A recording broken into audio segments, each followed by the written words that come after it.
Good morning. The chapter is respiration, plant respiration. In this lecture, we going to discuss Krebs cycle in detail. इस lecture में बात करेंगे Krebs cycle की detail के अंदर। एक लेक्चर पहले भी डिस्कस किया था मैंने, जिसमें Krebs cycle को बहुत ब्रीफ में, बिल्कुल स्केलेटल उसका एक आइडिया था, उसके क्या स्टेप्स हैं, ओनली स्टेप्स को डिस्कस किया था। इस लेक्चर में उसके स्टेप्स विद एंजाइम्स और जो भी एक्टिविटीज़ वहाँ हो रही है उन सारी एक्टिविटीज़ को यहाँ डिस्कस करेंगे। The topic is Krebs cycle. Krebs cycle is also called citric acid cycle,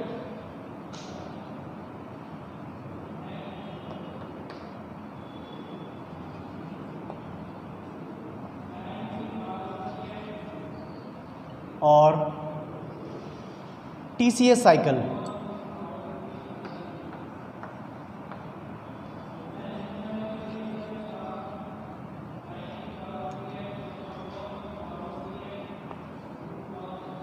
simple सा जो टॉपिक है, टॉपिक इज Krebs cycle। इसे Krebs cycle तो कह ही रहे हैं, Krebs ने बताया था। TCA cycle और सिट्रिक एसिड साइकिल भी इसको कहते हैं। क्या रीज़न है इसको सिट्रिक एसिड साइकिल कह रहे हैं या इसको TCA साइकिल कह रहे हैं, डिस्कस करेंगे। जब डिस्कस करेंगे तभी पता चलेगा क्यों इसके ये दो नाम और भी हैं। सिंपल सी कंडीशन, पहले तो पता ये होना चाहिए Krebs साइकिल होता क्या है, इसमें हो क्या रहा है और ये हो कहाँ पर रहा है और क्यों हो रहा है। तो ये कुछ जनरल इन्फॉर्मेशन है जो आपको पता होनी चाहिए। जब तक ये पता नहीं है तो फिर आप बस एक ही काम करेंगे, या तो उसको 2 1 जा 2 2 2 जा 4 रट्टा मारेंगे उसका, या फिर ट्रिक ढूंढेंगे। कोई ट्रिक बता दे आपको उसको याद करने की। और ट्रिक में कई बार ऐसा होता है कि Krebs साइकिल और केल्विन साइकिल मिक्स हो जाता है, तो गड़बड़ होने के पूरे चांसेस। तो मैं सिर्फ यही सजेस्ट करूँगा, आप इसमें किसी तरह की कोई ट्रिक के भरोसे ना रहें, समझ लें। सिंपल सा प्रोसेस है, समझ में आ जाएगा। तो याद करने में मैं बता दूंगा इसको याद कैसे करना है। टॉपिक बड़ा है, क्वेश्चन 100% आएगा और याद करना इसको बहुत इजी है। अगर आप इसको समझ लेंगे, इसमें पैटर्न्स हैं, पैटर्न्स देख लिए तो आपको पता चल जाएगा उसको याद कैसे करना है। अब सबसे पहले Krebs साइकिल में हो क्या रहा है। Krebs साइकिल के अंदर आपको यूज़ करना है पायरुवेट। वैसे पायरुवेट डायरेक्ट इसमें एंटर नहीं करेगा, वो एसिटाइल कोएंजाइम ए में कन्वर्ट होकर इसमें एंटर करेगा। पायरुवेट क्या है और कहाँ से आया, याद करें पुराने दिन जब आप लोगों ने ग्लाइकोलाइसिस पढ़ा था। तो जब ग्लाइकोलाइसिस पढ़ा था, ग्लाइकोलाइसिस में आपने पढ़ा था, ग्लाइकोलाइसिस में ग्लूकोज के मॉलिक्यूल से स्प्लिट होकर 2 मॉलिक्यूल्स ऑफ पायरुवेट फॉर्म हो रहे थे। Glucose is 6 carbon molecule, pyruvate 3 carbon molecule. तो 6 कार्बन मॉलिक्यूल ग्लूकोज से 2 पायरुवेट्स का फॉर्मेशन होता है ग्लाइकोलाइसिस के थ्रू। तो पायरुवेट सेल में प्रेजेंट होता है। सेल पायरुवेट को ज़्यादा देर अपने पास नहीं रखती, उसको हटा देती है। अब कैसे हटाएगी, साइटोप्लाज्म के अंदर वो पायरुवेट कन्वर्ट होगा एसिटाइल कोएंजाइम ए के अंदर। एसिटाइल कोएंजाइम ए एंटर करेगा माइटोकॉन्ड्रिया के मैट्रिक्स में। ग्लाइकोलाइसिस चल रहा था साइटोसोल के अंदर, साइटोप्लाज्म के अंदर। बट कंडीशन ये है कि जो Krebs साइकिल है ये होता है माइटोकॉन्ड्रिया की मैट्रिक्स में। बट यहाँ पर अभी मैंने एक आपको छोटी सी बात बताई, आपके पास जो पायरुवेट है,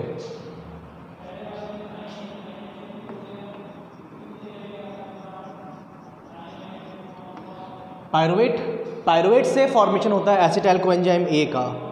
तो आप फॉर्म कर दें पायरुवेट से एसिटाइल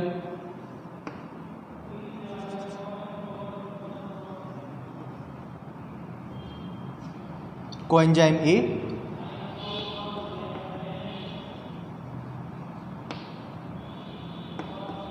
तो यहां पर एसिटाइल कोएंजाइम ए का फॉर्मेशन हुआ है पायरुवेट से। This is link reaction, this is called link reaction. यहाँ पर एक लिंक रिएक्शन भी है। जब जनरली पढ़ते हैं आप तो आप ये पढ़ेंगे ग्लाइकोलाइसिस, Krebs साइकिल, ETS, ये 3 मेजर टॉपिक्स हैं रेस्पिरेशन के अंदर। बट यहाँ पर एक लिंक रिएक्शन भी मिलती है। लिंक रिएक्शन क्या है, link reaction between glycolysis and Krebs cycle. Glycolysis और Krebs साइकिल के बीच में एक रिएक्शन है, दैट इज लिंक रिएक्शन। तो जो ग्लाइकोलाइसिस में पायरुवेट बना है, ये पायरुवेट अब कन्वर्ट होगा एसिटाइल कोएंजाइम ए में, और एसिटाइल कोएंजाइम ए एंटर करेगा माइटोकॉन्ड्रिया के मैट्रिक्स में। और माइटोकॉन्ड्रिया के मैट्रिक्स में चलेगा आपका क्रेब्स साइकिल। तो यहाँ पर ये जो रिएक्शन है ये लिंक रिएक्शन है। ये एसिटाइल कोएंजाइम ए का फॉर्मेशन हुआ, ये कैसे हुआ है, इसमें क्या करना पड़ा है, कौन सा एंजाइम काम आया, वो सारा इसमें याद रखना ज़रूरी है आप लोगों के लिए। तो सबसे पहले तो यहाँ पर आपको दिख रहा है कोएंजाइम ए, तो आपको कोएंजाइम ए ऐड करना पड़ेगा। बिना कोएंजाइम ए ऐड के कैसे पॉसिबल है, तो आपको यहाँ पर एडिंग करनी है कोएंजाइम ए की। कोएंजाइम ए ऐड हुआ है, यहाँ पर रिलीज होगा, ये 3 कार्बन मॉलिक्यूल है, pyruvate is 3 carbon molecule while acetyl coenzyme A is 2 carbon molecule.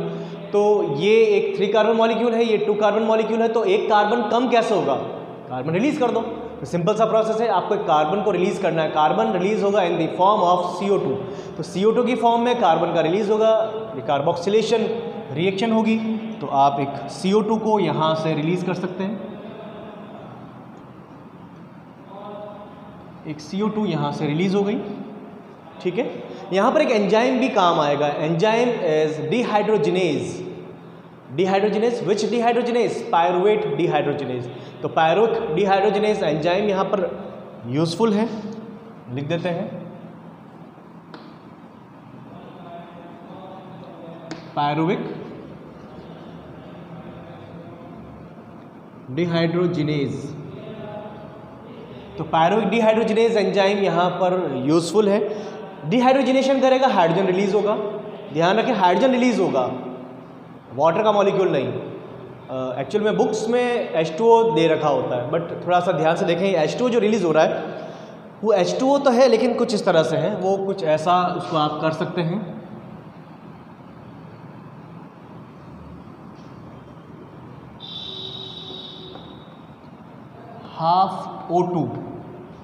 Half O2 अपने साथ में H2 को लेकर निकलेगी और यहाँ पर H2O रिलीज हो जाएगा। ये H2, ये जो हाइड्रोजन है, डिहाइड्रोजनेशन हुआ है, हाइड्रोजन रिलीज हुआ है, hydrogen bind with NAD nicotinamide adenine dinucleotide पहले से प्रेजेंट होगा, उसके साथ बाइंड होगा और फॉर्मेशन हो जाएगा NADH2 का। इसको भी चेंज करते हैं,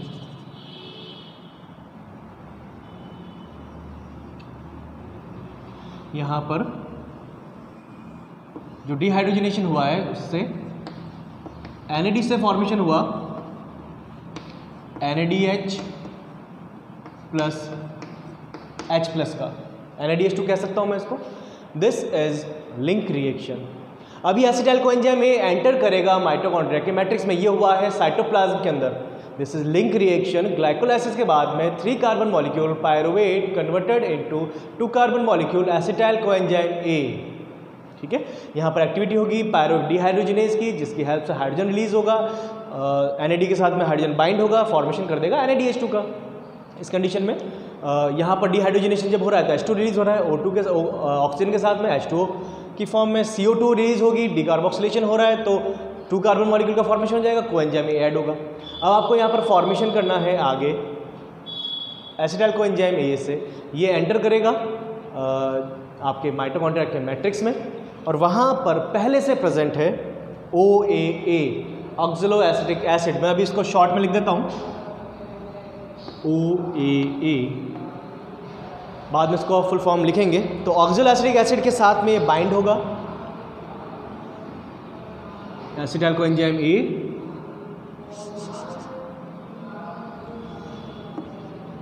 एंड ऑक्सिलो एसिटिक एसिड, ये दोनों फॉर्म करेंगे अब सिट्रिक एसिड का। यहाँ पर फॉर्मेशन होगा सिट्रिक एसिड।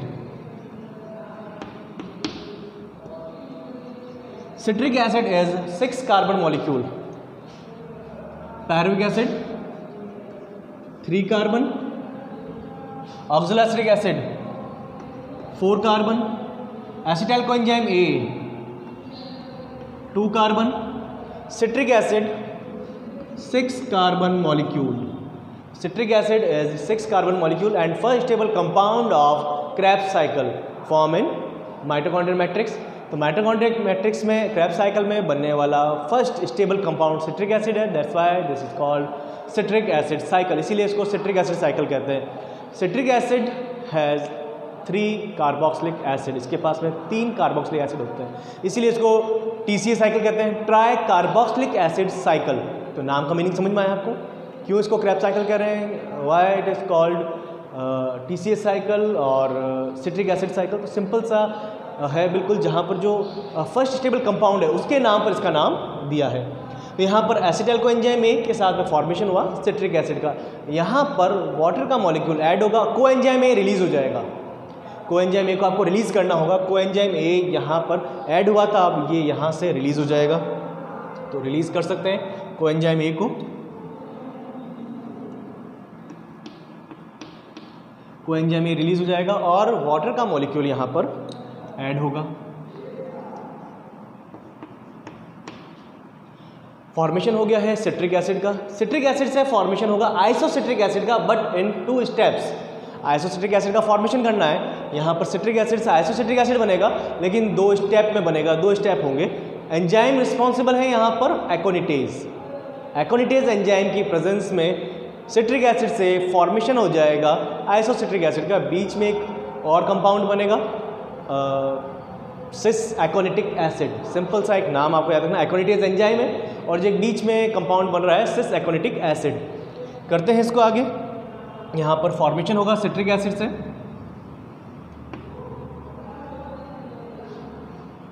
सबसे पहले सिस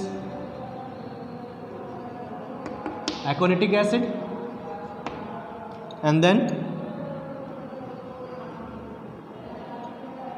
आइसोसिट्रिक एसिड,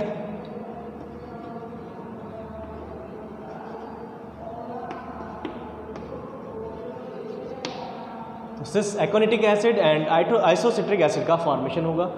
एंजाइम रिस्पॉन्सिबल है एकोनिटेज, तो एंजाइम यहाँ पर एक ही होगा दोनों में।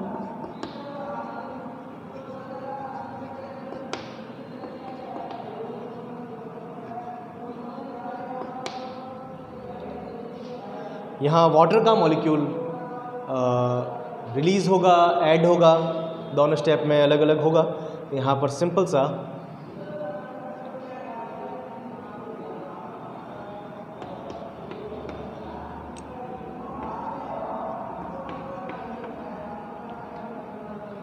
आइसोसिट्रिक एसिड से फॉर्मेशन होगा ऑक्जेलोसक्सेनिक एसिड का। आइसोसिट्रिक एसिड फॉर्मेशन करेगा ऑक्जेलोसक्सेनिक एसिड का। ऑक्जेलोसक्सेनिक एसिड का जब फॉर्मेशन होगा उस कंडीशन में एंजाइम वहाँ पर यूजफुल होगा, द एंजाइम इज डिहाइड्रोजिनेज। तो एक सिंपल सा प्रोसेस है, आइसोसिट्रिक एसिड से फॉर्मेशन होगा ऑक्जेलोसक्सेनिक एसिड।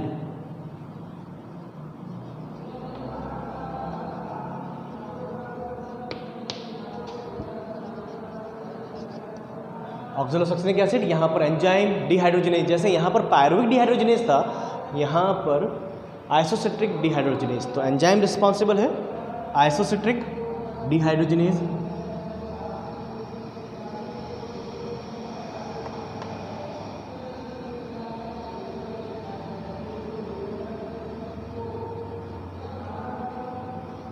तो आइसोसिट्रिक डिहाइड्रोजिनेज एंजाइम यहाँ पर यूजफुल है। जब डिहाइड्रोजिनेज है तो डिहाइड्रोजिनेशन होगा, कुछ इस तरह से इसको लिखेंगे, हाफ O2 अपने साथ H2O को लेकर निकला और रिलीज हुआ है H2O। यहाँ पर हाफ O2 अपने साथ में H2 को लेकर निकल रहा है और वो H2O है, और ये H2 जाकर बाइंड होगा, जैसे ऊपर हुआ बिल्कुल वही। जहाँ पर भी डिहाइड्रोजिनेज यूज़ हो रहा है आप बिल्कुल ध्यान रखें, बिल्कुल क्लियर सिंपल सा प्रोसेस। डिहाइड्रोजिनेज जहाँ पर भी होगा वहाँ पर एक ही प्रोसेस हो रहा है, NAD के साथ में हाइड्रोजन बाइंड होगा और फॉर्मेशन करेगा NADH2 का, बस और कुछ भी इसमें नहीं करना आपको। तो यहाँ पर NAD is previously present, formation होगा NADH+H+ का। तो NADH2 का यहाँ पर फॉर्मेशन हुआ है, सिंपल सा प्रोसेस है। पायरुवेट से एसिटाइल कोएंजाइम में citric acid, cis aconitic acid, isocitric acid and then oxalosuccinic acid formation. अब यहाँ पर 6 कार्बन मॉलिक्यूल है, इनके भी लिख देते हैं। Cis aconitic acid is also 6 carbon molecule, isocitric acid 6 carbon molecule, oxalosuccinic acid 6 carbon molecule, ये भी एक 6 कार्बन मॉलिक्यूल है जो यहाँ पर फॉर्म हो रहा है। अब इससे फॉर्मेशन होगा अल्फा कीटोग्लूटारिक एसिड का। Alpha ketoglutaric acid is 5 carbon molecule. तो जब एक 5 carbon molecule alpha ketoglutaric acid का फॉर्मेशन हो रहा है तो उस कंडीशन के अंदर यहाँ पर ये प्रोसेस, इसमें CO2 रिलीज करनी है आपको, सिंपल सा पता है ना, अभी ऊपर किया था। जहां पर भी कार्बन नंबर कम हो रहा है CO2 रिलीज, कार्बन रिलीज करना है, तो कार्बन रिलीज किस फॉर्म में होगा? डिकार्बोक्सिलेशन प्रोसेस, CO2 की फॉर्म रिलीज हो जाएगा, तो कर दो रिलीज, कुछ भी नहीं है इसके अंदर। तो यहां पर अब रिलीज होगी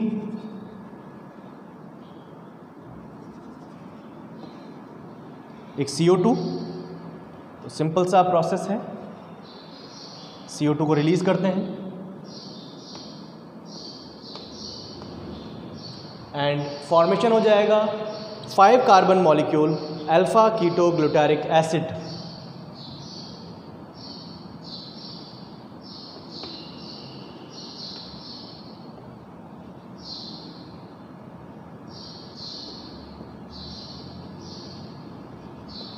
alpha ketoglutaric acid is 5 carbon molecule. ठीक है, ऑक्सैलोसक्सेनिक एसिड से फॉर्मेशन होगा अल्फा कीटोग्लूटारिक एसिड का which is 5 carbon molecule. Alpha ketoglutaric acid से आगे अब फॉर्मेशन हो जाएगा एक सिंपल सा प्रोसेस, यहाँ पर जैसे चल रहा है बिल्कुल उसी तरह से डिहाइड्रोजिनेज एंजाइम यूज़ होगा और फॉर्मेशन होगा एक 4 कार्बन मॉलिक्यूल।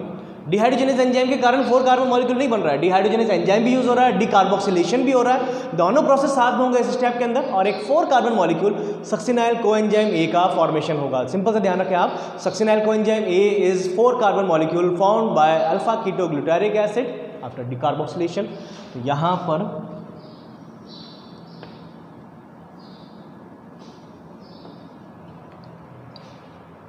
फॉर्मेशन हो रहा है सक्सिनाइल कोएंजाइम ए,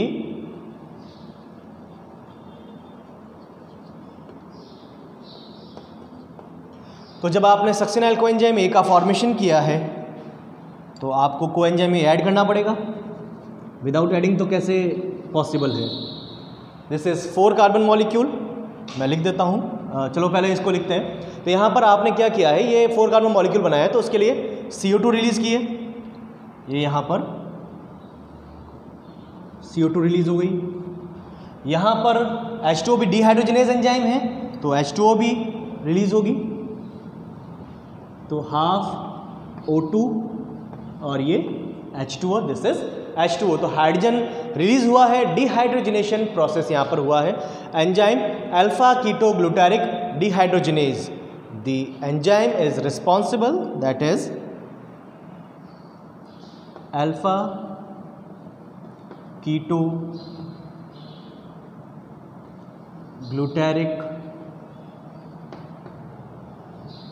डिहाइड्रोजिनेज। तो अल्फा कीटोग्लूटारिक डिहाइड्रोजिनेज एंजाइम यहाँ फॉर्म यूज होगा और फॉर्मेशन होगा अब यहाँ पर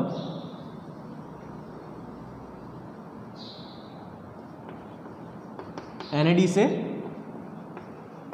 NADH प्लस H+ का, तो इसका यहाँ पर फॉर्मेशन हो रहा है। ये सक्सिनाइल कोएंजाइम ए है तो कोएंजाइम ए है ना, यहाँ पर कोएंजाइम ए ऐड करना पड़ेगा, तो ऐडिंग होगी यहाँ पर कोएंजाइम ए की। तो सिंपल सा आपको कोएंजाइम ए यहाँ पर ऐड करना पड़ेगा, बट ये कोएंजाइम ए आता है थायोल के साथ में, SH के साथ में, तो ये कोएंजाइम ए यहाँ पर ऐड होगा विथ थायोल, H2 रिलीज होगा with O oxygen half O2, CO2 release हो रहा है, डिकार्बोक्सिलेशन हो रहा है, तो 5 कार्बन मॉलिक्यूल से फॉर्मेशन हो रहा है 4 carbon molecule succinyl coenzyme A का। NADH2 का फॉर्मेशन होगा with the help of enzyme alpha ketoglutaric dehydrogenase. जहाँ भी डिहाइड्रोजिनेज है सिंपल सा आप याद रखें वहाँ पर हाइड्रोजन रिलीज होगा और NADH2 का फॉर्मेशन होगा। सिंपल सा सक्सिनाइल कोएंजाइम ए का फॉर्मेशन किया। अब यहाँ पर ये 4 कार्बन मॉलिक्यूल, इससे अगेन एक और 4 कार्बन मॉलिक्यूल का फॉर्मेशन हो रहा है।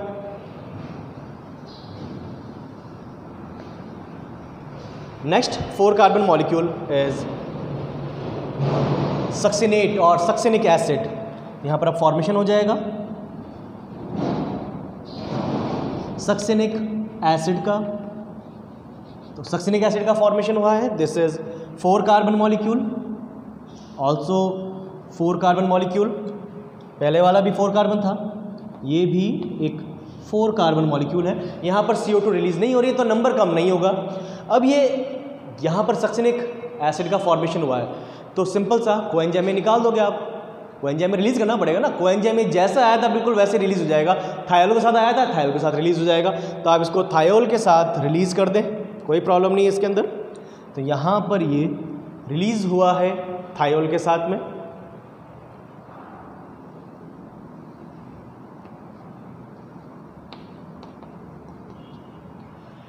सिंपल सा प्रोसेस है। यहाँ पर अब जैसे यहाँ पर वाटर रिलीज हो रहा था, H2 रिलीज हो रहा था, यहाँ पर एडिंग हो जाएगी। तो आप एडिंग कर दें, यहाँ पर कोई प्रॉब्लम नहीं है, इसके अंदर भी एडिंग हो जाएगी।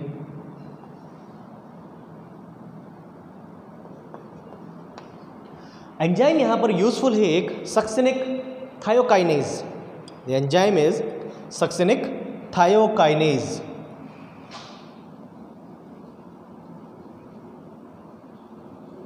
Succinic thiokinase enzyme. तो सक्सिनिक थायोकाइनेज एंजाइम यहाँ पर यूजफुल है और यहाँ पर फॉर्मेशन होगा एक नया, यहाँ पर एनर्जी मिलेगी आपको, और एनर्जी मिलेगी in the form of GTP, guanosine triphosphate. याद रखें अभी तक तो नहीं मिली थी, इससे पहले ना ग्लाइकोलाइसिस मिली ना यहाँ पर मिली। तो यहाँ पर एनर्जी फॉर्म होगी, एनर्जी फॉर्म हो रही है in the form of GTP, guanosine triphosphate. तो पहले से प्रेजेंट होगा GDP जिसके साथ में एक फॉस्फेट ऐड होगा, इनऑर्गेनिक फॉस्फेट ऐड होने से फॉर्मेशन हो जाएगा ग्वानोसिन ट्राइफॉस्फेट GTP का। तो सिंपल सा एक एनर्जी बना लेते हैं, GDP है, इससे फॉर्मेशन हुआ है GTP का। तो यहाँ पर आपको एनर्जी मिली। अब ये सक्सिनिक एसिड से फॉर्मेशन होगा फ्यूमेरिक एसिड, फॉर्मेशन होगा फ्यूमेरिक एसिड का।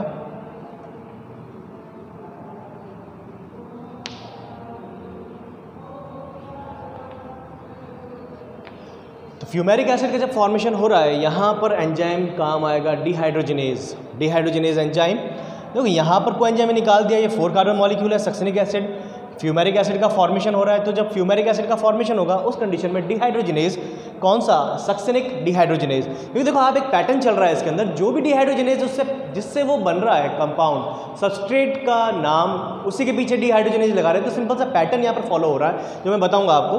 तो नाम यहाँ पर एंजाइम का सक्सिनिक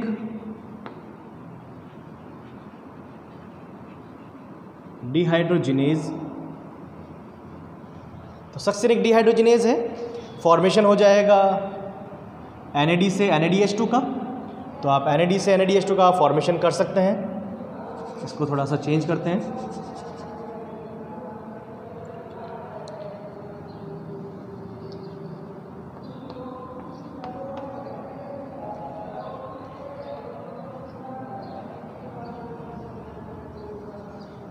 वाटर की एडिंग हो रही थी यहाँ पर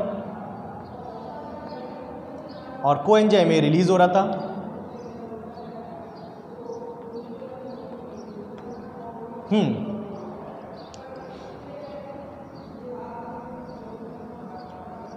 यहाँ पर अब NADH2 नहीं बनेगा, यहाँ फॉर्मेशन होगा FAD से FADH2 का, FADH प्लस H+। तो एक सिंपल सा प्रोसेस है जिसमें डिहाइड्रोजिनेज एंजाइम की एक्टिविटी हुई है और फॉर्मेशन हुआ है FAD से FADH2 का। बाकी काम वही है, H2O रिलीज करना है आपको, H2O हाइड्रोजन रिलीज करना है, लेकिन किस तरह से हो रहा है वो, H2O की फॉर्म में with oxygen, H2O release with oxygen in the form of H2O। तो यहाँ पर आपने सक्सिनिक एसिड से फॉर्मेशन किया है फ्यूमेरिक एसिड का, this is also 4 carbon molecule, FADH2 का फॉर्मेशन होगा, कोफैक्टर है ये। अब यहाँ पर जो फ्यूमेरिक एसिड है इसका भी नंबर लिख देता कार्बन का, 4 कार्बन मॉलिक्यूल का फॉर्मेशन हुआ है। फ्यूमेरिक एसिड से फॉर्मेशन होगा मैलिक एसिड का, फ्यूमेरिक एसिड से malic acid, malic acid is also 4 carbon molecule, ये भी एक 4 कार्बन मॉलिक्यूल है, इसमें कोई प्रॉब्लम नहीं होनी चाहिए। तो एक 4 कार्बन मॉलिक्यूल मैलिक एसिड का यहाँ पर फॉर्मेशन हुआ है। एंजाइम फ्यूमरेज, यहाँ वाटर ऐड कर देंगे आप, वाटर की एडिंग हो जाएगी, सिंपल सा प्रोसेस है।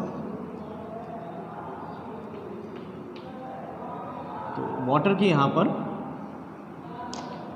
एडिंग हुई और एंजाइम रिस्पॉन्सिबल होगा फ्यूमरेज। तो फ्यूमरेज एंजाइम की प्रेजेंस में फ्यूमेरिक एसिड से मैलिक एसिड का फॉर्मेशन हुआ। This is also 4 carbon molecule. Malic acid से फॉर्मेशन होगा ऑक्सलो एसिटिक एसिड। मैंने कहा था इसको रफ करके, अगेन इसको फुल फॉर्म इसका लिखेंगे।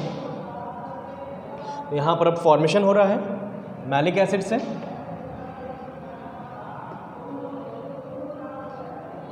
ऑक्सलो acetic acid.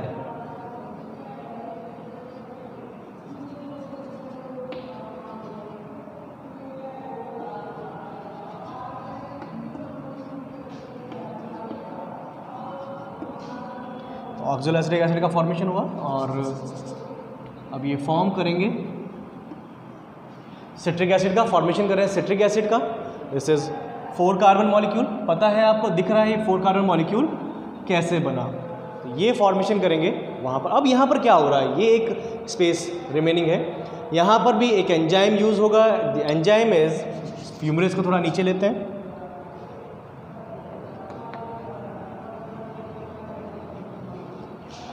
Enzyme responsible for the formation of oxaloacetic acid. यहाँ पर डिहाइड्रोजिनेशन के लिए responsible, enzyme responsible for dehydrogenation in this step, that is dehydrogenase. Which dehydrogenase? Malic dehydrogenase. Malic dehydrogenase enzyme useful in this step.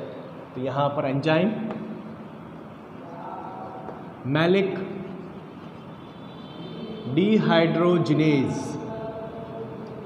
तो malic dehydrogenase enzyme है। वही process होगा जो अभी तक होता आया है, हाफ O2 H2O NAD से NADH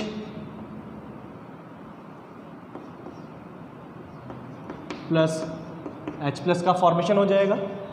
this is Krebs cycle. यहाँ पर ये क्रेब्स साइकिल कंप्लीट हुआ। सिंपल सा प्रोसेस है, मैं अगेन आपको एक्सप्लेन करता हूँ। इस प्रोसेस बहुत ज़्यादा कुछ नहीं है, करना कुछ नहीं है। पायरुविक एसिड है, पायरुविक एसिड से एसिटाइल कोएंजाइम ए का फॉर्मेशन किया। एसिटाइल कोएंजाइम ये रिएक्शन, यहाँ तक जो रिएक्शन हुई है, इसको थोड़ा सा मैं आइसोलेट करता हूँ। उसका रीज़न ये है, ये रिएक्शन लिंक रिएक्शन है। This is link reaction. तो ये एक लिंक रिएक्शन है।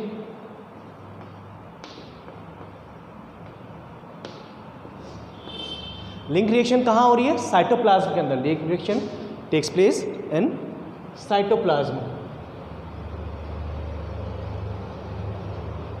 Just after glycolysis.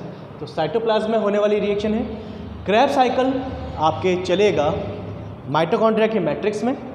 ये प्रोसेस आपके हो रहा है mitochondria,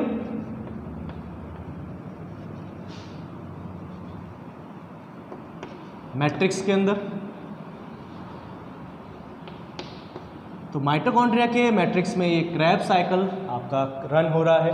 Krebs cycle, citric acid cycle, TC cycle क्यों कहते हैं? अब इसको याद रखना कैसे, इजी मैं बताता हूँ आपको। इसको लर्न करने के लिए आप सिंपल सा पैटर्न देखें। जहाँ पर भी डिहाइड्रोजिनेज एंजाइम है वहाँ पर NADH2 का फॉर्मेशन हो रहा है। किससे हो रहा है? NAD से हो रहा है। उसके अलावा एक आप ध्यान से देखें, अल्टरनेट पैटर्न के अंदर, यहाँ पर अल्टरनेट पैटर्न में वाटर की एडिंग और रिलीज हो रहा है। बिल्कुल अल्टरनेट पैटर्न है। जैसे यहाँ पर H2 रिलीज हुआ, ऐड हुआ, यहाँ रिलीज हुआ, ऐड हुआ, रिलीज हुआ, ऐड, यहाँ पर रिलीज हुआ, यहाँ पर ऐड हुआ, रिलीज हुआ, ऐड हुआ, रिलीज हुआ। तो जितना भी यहाँ पर H2O का पैटर्न हो, एक पैटर्न की फॉर्म में, तो आप इसको याद रख सकते हैं। फर्स्ट याद रख लें, लास्ट तक चल जाएगा। और कहीं कन्फ्यूजन हो तो आप ये याद रखें, डिहाइड्रोजिनेज एंजाइम कहाँ पर यूजफुल है। जहाँ पर भी डिहाइड्रोजिनेज है वहाँ हाइड्रोजन रिलीज ही करना है, और हाइड्रोजन रिलीज होगा H2O की फॉर्म में। अब इसके अंदर कंडीशन ये है कि जो पूरा प्रोसेस है, इस पूरे प्रोसेस के अंदर आप ध्यान से ये देखें, कितने एग्जाम में क्वेश्चन छोटा भी आता है, बड़ा भी आता है, शॉर्ट आंसर टाइप क्वेश्चंस भी आते हैं, लॉन्ग आंसर टाइप क्वेश्चंस भी आते हैं। तो शॉर्ट आंसर टाइप क्वेश्चंस के अंदर पूछ सकते हैं इसमें, how many 5 carbon molecules in Krebs cycle, the only 5 carbon molecule is alpha ketoglutaric acid, how many 4 carbon molecule in Krebs cycle, succinyl coenzyme A, succinic acid, fumaric acid, malic acid and ऑक्जेलो acidic acid. तो 5 ऐसे compound है जो 4 carbon है। How many 3 carbon, 3 carbon का एक भी नहीं, link reaction में पायरुवेट है। यहाँ पर 2 carbon molecule the only acetyl coenzyme जो एंटर करेगा इसके अंदर, रिएक्ट करेगा ऑक्जेलो एसिडिक एसिड के साथ में और फॉर्मेशन करेगा सिट्रिक एसिड का। First stable compound of Krebs cycle is citric acid और tricarboxylic acid. How many 6 carbon molecule, citric acid, सेकेंडरिक acid, isocitric acid and oxalosuccinic acid. एक कन्फ्यूजन और होता है, यहाँ पर ऑक्जेलो एसिडिक एसिड है, यहाँ ऑक्जेलो सक्सिनिक एसिड है, इसमें थोड़ा सा आप ध्यान रखें। यहाँ पर आपके जो फॉर्मेशन हो रहा है इसमें फेरस भी यूज़ होता है। तो ये पूरा आपका, इससे बेनिफिट क्या हुआ, इसमें आप ध्यान से देखें, यहाँ कहीं पर भी कोई भी इन्वेस्टमेंट आपने नहीं किया, खर्चा कुछ नहीं हुआ है आपका, आपने कोई भी एटीपी इन्वेस्ट नहीं की, किसी भी स्टेप में कोई एटीपी इन्वेस्ट नहीं हो रही है। जब ग्लाइकोलाइसिस पढ़ा था तो उसके अंदर एटीपी इन्वेस्ट हो रही थी, 2 एटीपी इन्वेस्ट हो रही थी, कुछ गेन हो रही थी, उसको लेस किया और नेट गेन हमें मिला था। यहाँ पर बहुत इजी प्रोसेस है, कुछ भी नहीं है इसके अंदर, इन्वेस्ट तो कुछ किया ही नहीं है, सारा जो हुआ है गेन हुआ है। अब क्रेब्स साइकिल और लिंक रिएक्शन अलग है। एक चीज़ और, यहाँ पर 1 NADH2, 1 2 3 4 NADH2, 1 NADH2 से 3 ATP गेन होता है। तो यहाँ पर 4 3 जा 12 और यहाँ पर FADH2 से 2 मिलता है, तो 12 + 2 14 और GTP equal to 1 GTP equal to 1 ATP, तो 15। तो पूरे में तो मुझे 15 मिल रहा है, 6 और 8 मिला था ग्लाइकोलाइसिस के अंदर। अब ये कैसे पॉसिबल है 15 + 8, जबकि होना तो 30 + 8 चाहिए था। समझ में आया आप लोगों को कंडीशन क्या है, हमें टोटल 36 और 38 ATP गेन होते हैं पूरे रेस्पिरेशन के अंदर, बट यहाँ तो 15 ही मिल रहे हैं, रिमेनिंग 15 कहाँ गए। एक्चुअल में प्रोसेस ये है कि पायरुवेट से जो मैंने स्टार्ट किया, ये पायरुवेट सिंगल पायरुवेट है। अगर मैं बात करूँगा यहाँ पर पूरे प्रोसेस की, तो मैं 2 पायरुवेट लेता हूँ, क्योंकि 2 पायरुवेट गेन हुए थे ना ग्लाइकोलाइसिस में, सिंगल 1 ग्लूकोज से 2 पायरुविक एसिड मिले थे। तो 2 पायरुविक एसिड से जब ये चलेगा तो नंबर डबल हो जाएगा। मैं नंबर डबल जो है वो यहाँ मेंशन कर देता हूँ, तो थोड़ा सा इजी रहेगा आप लोगों को याद रखना। सबसे पहले इसको थोड़ा सा आइसोलेट कर लेते हैं।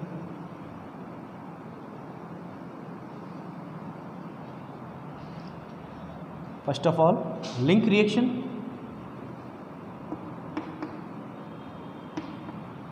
लिंक रिएक्शन में आपको कितना मिल रहा है, लिंक रिएक्शन में 1 NADH2 फ्रॉम 1 पायरुवेट। तो 2 पायरुवेट अगर लेते हैं, 2 पायरुवेट लेते हैं, तो यहाँ पर 2 NADH2 हो जाएंगे।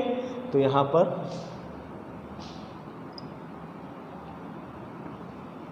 2 NADH + 2H+, ठीक है। ये तो हो गए लिंक रिएक्शन के। देन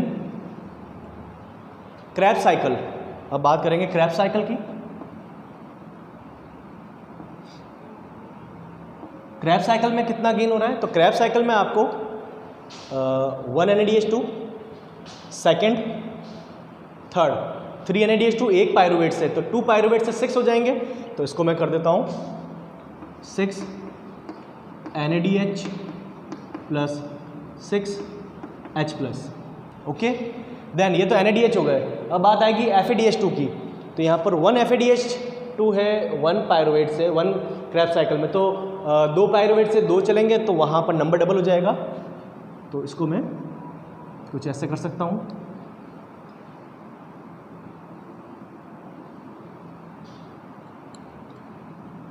टू FADH + 2H+, ठीक है। कंडीशन समझ में आई आपको।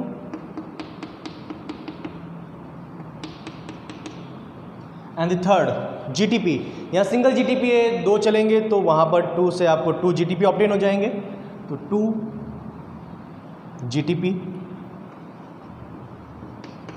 अब आप इसको कैलकुलेट करो, सिंपल से कैलकुलेशन है, कैलकुलेशन बहुत सिंपल है। लिंक रिएक्शन के अंदर 2 NADH2 मतलब कितना हो गया टोटल 6 ATP, तो यहाँ पर आपको 6 ATP मिल जाएगा। तो 6 यहाँ पर हो गया, 6 NADH2 यहाँ पर, तो 6 को मल्टीप्लाई करोगे 3 से, तो 6 को मल्टीप्लाई किया 3 से तो 18 plus 6 24, FADH2 1 FADH2 equal to 2 ATP, तो 2 2 4, 2 से 4 मिलेंगे, तो 24 प्लस 4 28 और 2 GTP equal to 2 ATP, 28 plus 2 30 ATP। तो टोटल गेन हो रहा है आपको यहाँ पर 30 ATP। 30 ATP आपको यहाँ पर सिंपल सा गेन हो जाएगा। कैसे हो रहा है, क्लियर है बिल्कुल कंडीशन, मैंने सारा कुछ इसमें आपको एक्सप्लेन किया है। पैटर्न मैंने बता दिया याद करने का। जहाँ पर भी नंबर कम हो रहा है कार्बन का, कार्बन नंबर कम हो रहा है, इसका मतलब आपको CO2 रिलीज करनी है। जहाँ डिहाइड्रोजनेज है वहाँ H2O रिलीज होगा। H2O रिलीज हो रहा है एक्चुअल में, लेकिन ऑक्सीजन के साथ हो रहा है, तो H2O, और वो बाइंड होगा NAD के साथ में, फॉर्मेशन करेगा NADH2 का। कार्बन का नंबर, आप एक बार इसको जो मेन स्टेप्स हैं उनको याद करें, उनमें कार्बन का नंबर याद करें तो आपको याद हो जाएगा पूरा प्रोसेस। ठीक है, बहुत ज़्यादा टफ टॉपिक नहीं है, बहुत टफ नहीं है ये पूरा प्रोसीजर, बहुत इजी, और एग्ज़ाम में 100% क्वेश्चन आपको इसका मिल जाएगा। ठीक है, नेक्स्ट लेक्चर में डिस्कस करेंगे ETS को डिटेल के अंदर, इलेक्ट्रॉन ट्रांसपोर्ट साइकिल और electron transport chain in detail.